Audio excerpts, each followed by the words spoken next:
तो जैसा कि आपको पता है, हम बात कर रहे थे शनि और चंद्र की युति की। विभिन्न भावों में जब आपके लगन कुंडली में ये युति बनती है तो आपको किस प्रकार के परिणाम मिलते हैं।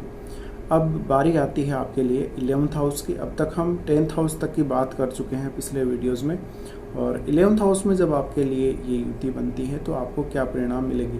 देखिए, आपके लगन के अकॉर्डिंग इसके परिणाम थोड़े अलग अलग होंगे सभी के लिए, पर जो इन जनरल जो परिणाम मिलने हैं आपको, वो हम यहाँ चर्चा कर रहे हैं। साथ ही साथ आपको ये चेक करने के लिए सबसे पहले आपका ये चेक करना होगा शनि और चंद्रमा किस स्थिति में है, कितने स्ट्रॉन्ग है, ज़्यादा स्ट्रॉन्ग कौन सा है, और विशेषकर इनका नक्षत्र, इनकी डिग्री वाइज जो इनकी क्लोज, कितने क्लोज हैं ये, वो भी देखना होगा, कितने समीप है, इनकी जो डिग्री वाइज डिस्टेंस है, और इनका जो एस्पेक्ट है यहाँ पर 11th हाउस पर आपकी कुंडली में किसी और ग्रह का एस्पेक्ट पड़ रहा हो तो वो भी आपको चेक करना होगा। आपको ये भी देखना होगा क्या जुपिटर इनको एस्पेक्ट कर रहा है किसी भाव से। तो कहीं ना कहीं ये जो युति अगर बहुत ज़्यादा क्लोज होती है तो उतनी ही दिक्कत होती है, और ये युति मुख्य रूप से 11th हाउस में जब आती है तो आपको यहाँ पर काफ़ी ज़्यादा समस्याओं का सामना करना पड़ता है। कुछ केसेस में ये अच्छी भी होती है। सबसे पहले हम इन जनरल बात करते हैं मून के लिए। मून के लिए बात करें तो मून एक राशि में लगभग 2.5 दिन रहते हैं, और इनका जो भ्रमण है वो काफ़ी तीव्र है। इसके साथ ही शनि का जो भ्रमण है वो काफ़ी स्लो है, तो ये लगभग 2.5 साल एक राशि में रहते हैं। अब चंद्रमा जो कि बहुत ज़्यादा सॉफ्ट नेचर को दिखाता है, इजी गोइंग वे को दिखाता है, मतलब बहुत ही सामान्य सरल तरीके को दिखाता है, जीवन जीने का बहुत सरल सीधा साधा तरीका, सीधी सादी लाइफ स्टाइल, किसी प्रकार की पाबंदी नहीं। और हमारे मन का कारक है चंद्रमा। मन का कारक होने के साथ साथ ये हमारे इमोशंस को दर्शाता है।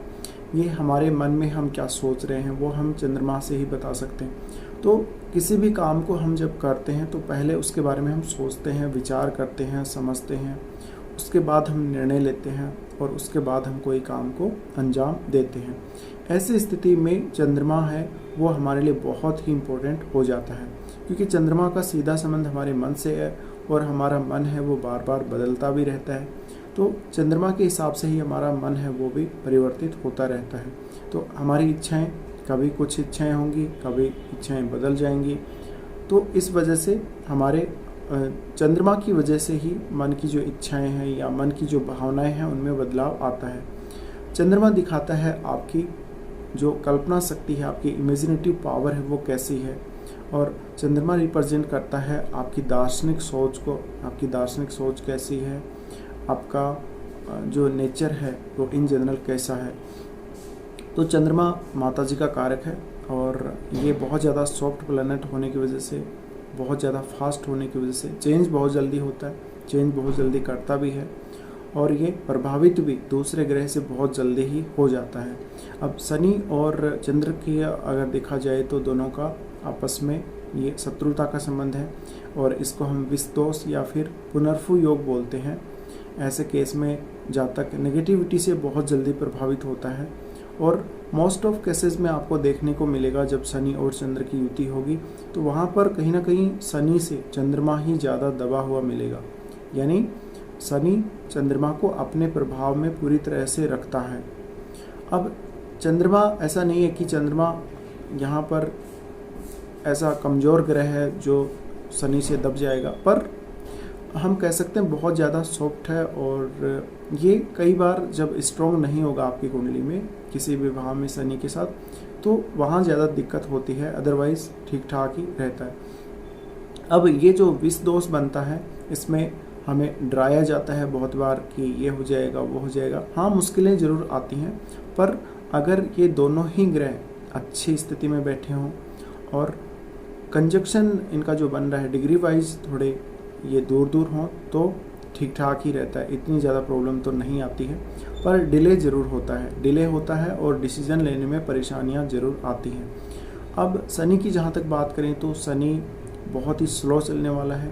शनि बहुत ज़्यादा पैनिक क्रिएट करता है हमारी लाइफ में, क्योंकि वो हमें जीवन के उन वास्तविक पाठों को, उन कठिन पाठों को सिखाता है जो हमें सीखने चाहिए, जो हमें जानने चाहिए, इस जीवन की वास्तविकता क्या है, हमें किस प्रकार से सफलता मिल सकती है, हमें कितनी मेहनत करनी चाहिए। तो शनि कहीं ना कहीं कर्म को दर्शाता है और वो हमें हार्ड वर्कर बनाता है, वो बहुत ज़्यादा मेहनती बनाता है। उसके बाद भी जो वो रिवार्ड देता है तो वो बहुत ही हमारे लिए कम होता है। तो ऐसे केस में शनि है वो काले रंग का ग्रह है और नेगेटिविटी को रिप्रेजेंट करता है। शनि जातक को बहुत स्लो बना देता है।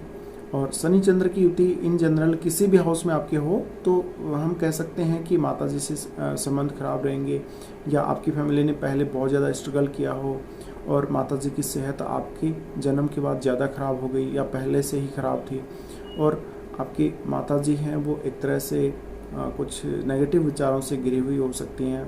उनका जो मानसिक संतुलन है कई बार बहुत ज़्यादा बिगड़ जाए, ऐसा भी हो सकता है। और आप और आपकी माताजी दोनों ही नकारात्मकता से बहुत ज़्यादा प्रभावित होते हों, नकारात्मक बातों से या विषाक्त पदार्थों से। तो ऐसी युति जब बनती है तो बहुत ज़्यादा दिक्कतें इस प्रकार की आती हैं। अब ऐसे केस में जातक है वो मोस्टली कन्फ्यूज ही रहता है और कन्फ्यूजन में वो किसी काम को पूरा नहीं कर पाता, वो क्योंकि सही निर्णय नहीं कर पाता है, बहुत ज़्यादा सोच समझ कर वो निर्णय करता है लेकिन फिर भी उसको सफलता नहीं मिलती। ऐसे केस में ये भी देखा गया है कई बार जातक समय निकलने के बाद डिसीजन ले पाता है तो उसके सारे काम अटक जाते हैं।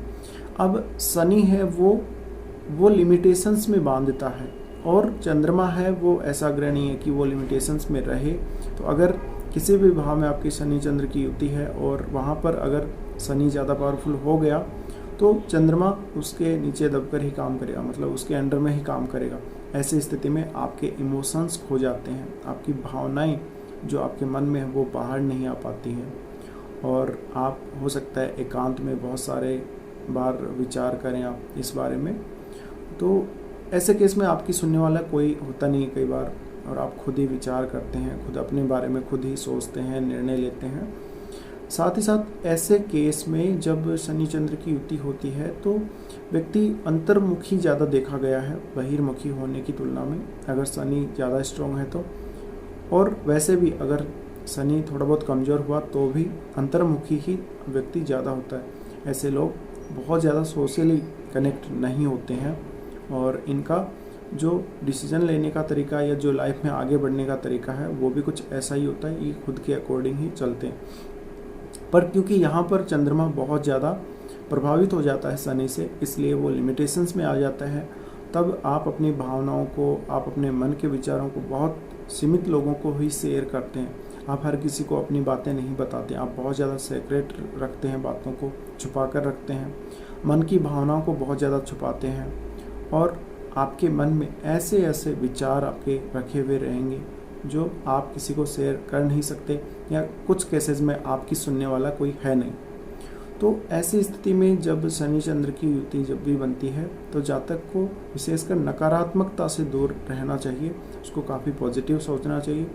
और अगर अब बात करें अगर इस युति की, अगर आपके 11th हाउस में ये बन रही हो तो यहाँ पर अगर शनि अच्छा हुआ तो कई बार मोस्टली गेन भी देता है, धन लाभ भी बहुत बड़ी मात्रा में देता है, लेकिन ये लाइफ में बहुत लेट हो पाता है ऐसा। और तब तक आपकी उम्र बहुत ज़्यादातर निकल चुकी होती है जब आपको चाहिए नहीं होता है। बहुत ज़्यादा स्ट्रगल किया आपने, स्ट्रगल करके भी आपको शुरू में कुछ नहीं मिला, लेकिन अंत में जाते जाते ओल्ड एज में सफलता मिलती है, खुशी थोड़ी बहुत ज़रूर होती है, लेकिन फिर भी एक मन में वो बात रह जाती है कि इतने लेट हो गए, सक्सेस मिली नहीं, अब सक्सेस मिली। तो ऐसा भी देखा गया। अगर शनि चंद्र दोनों ही अच्छे बैठे हों 11th हाउस में तो ये फाइनेंशियल गेन देते हैं, ऐसा नहीं है फाइनेंशियल गेन नहीं देते। आपको जो भी लाभ होगा धीरे धीरे होगा लाइफ में, आपको एक साथ बहुत बड़ी मात्रा में पैसा नहीं मिलेगा। साथ ही 11th हाउस में आपका सोशल सर्कल आता है, तो ऐसे केस में जब शनि चंद्र यहाँ होते हैं तो जातक इंट्रोवर्ट ही होता है मोस्टली। वो अपनी बातों को अपने सोशल सर्कल में अपने साथ वालों के साथ इतना शेयर करता नहीं है, वो अंतर्मुखी ही रह जाता है और वो अपने मन में ही अपने बारे में सोचता रहता है। तो ऐसे जातकों को देखा गया है कि जब ये सोशली कनेक्ट नहीं होंगे तो इनको कोई बिजनेस करने में, इनको कोई मार्केटिंग का काम करने में इनको लोगों के साथ जुड़ने में, ग्रुप्स का फ़ायदा उठाने में बहुत कठिनाइयाँ आ सकती हैं। यहाँ तक कि बड़े भाई के साथ भी संबंध खराब हो सकते हैं। लेकिन यहाँ बात एक से ज़्यादा व्यक्तियों की, मतलब समूहों की है। तो ऐसा जातक शनि चंद्र की युति जिसके 11th में होगी, वो ग्रुप्स वगैरह में कहीं भाग लेना, पार्टिसिपेट करना, ऐसे बहुत ही कम चांसेस रहेंगे उसकी लाइफ में जब वो ऐसा कर रहा हो। और ऐसे केस में आप अंतर्मुखी बहुत ज़्यादा होंगे। आपको लोग आपके बारे में क्या कहेंगे, आपके बारे में लोग क्या धारणाएं रखते हैं, इनका ज़्यादा असर आपके ऊपर पड़ेगा। लाइफ में हमेशा पैसा धीरे धीरे आएगा और जो भी लाभ होगा वो भी आपका पैसा जो भी आएगा वो खर्च हो जाएगा। तो ऐसे केस में कई बार फ्रस्ट्रेशन देखने को ज़्यादा मिलती है। अब शनि चंद्र की युति अगर आपके 11th हाउस में है तो हो सकता है बड़े भाई के साथ संबंध अगर अच्छे भी रहें, लेकिन आप उनका कोई ज़्यादा यूज़ नहीं कर पाए, मतलब उनसे सहयोग प्राप्त नहीं कर पाएँ, ऐसा भी हो सकता है। लेकिन अगर दोनों ही अच्छे बैठे हों 11th में तो कई बार अच्छा गेन भी देते हैं। अब यहाँ पर ये दोनों ही बैठकर पंचम भाव को पूर्ण दृष्टि से देखते हैं। इस वजह से संतान होने में बहुत ज़्यादा मुश्किलें आती हैं, बहुत देरी से संतान होती है, या अगर होती भी है तो उसको हेल्थ का कोई इशू रहता है या किसी प्रकार की कोई बीमारी रहती है।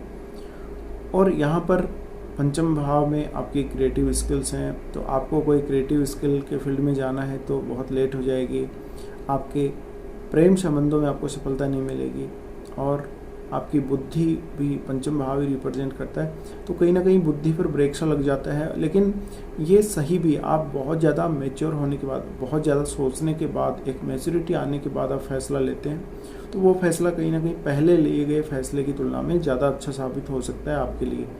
पर यहाँ पर क्योंकि चंद्रमा है वो बेचारा प्रभावित हो जाता है, बहुत ज़्यादा प्रभावित हो जाता है। उस केस में आपकी भावनाओं को मार दिया जाता है, आपके मन में किसी प्रकार की एक्साइटमेंट नहीं रहेगी और आप जैसे हैं वैसे ही काम करते रहेंगे। बदलाव नहीं आएगा, बदलाव नहीं आएगा तो फिर सफलता भी नहीं मिलेगी और चेंज भी नहीं होगा कोई बड़ा। तो धन तो आपको मिलेगा, शनि चंद्र की युति है, धन मिलेगा लेकिन बहुत मेहनत के बाद, लाभ मिलेगा लेकिन बहुत मेहनत के बाद। आप किसी अपने दोस्त से मांगोगी तो हो सकता है उनसे आपको ना मिले। पंचम भाव को ये दोनों ही ग्रह देखने के साथ ही संतान को लेकर इश्यू खड़ा करते ही हैं, जब तक कि पढ़ाई में बहुत ज़्यादा ब्रेक लगता है और पढ़ाई शायद कंप्लीट नहीं भी हो पाती कई बार।